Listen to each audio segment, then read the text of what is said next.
ሰላም ጤና ይስጥልኝ። እንደምን አቆያችኋል? አዲስ ነገር ይዤ መጥቻለሁ። እሱም ምን መሰላችሁ? አብርሃም ቀብራራው የቡታጅራ ንጉስ፣ የሚዲያ መሪ አዲስ ነገር ይዞ ከች ብሏል። እሱ ምን መሰላችሁ? እኔ ትኩስ ነገር ይመቸኛል። እኔና ቻናሌ ትኩስ ነገር ነው የምንወደው፣ የቀዘቀዘ ነገር አንወድም ይላል። እናንተስ አብርሃም እህቶች፣ የአብርሃም ደጋፎች ምን ትላላችሁ? አብርሃም ለማንኛው ይመችክ አባቴ። እንግዲህ ጉዞ ወደፊት ነው። ወደ ኋላ መባል ነገር የለም። በአንድ ወር ውስጥ ትንሽ አሞኝ ነበረ።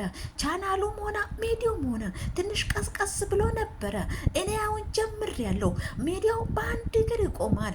እኔ አብርሃም ቀብራራው እኔ ያለው ሚዲያው ለምን ይቀዘቅዛል ይላል አብርሃም ቀብራራው። ለማንኛው ይመች። ማታ አዲስ ነገር አለ ብሏል። ተጋብዛችኋል። ሁላችሁ እንዳትቀሩ። አብርሃም ቤት እንገናኛለን። መልካም ጊዜ፣ መልካም ቆይታ። ባይ ባይ።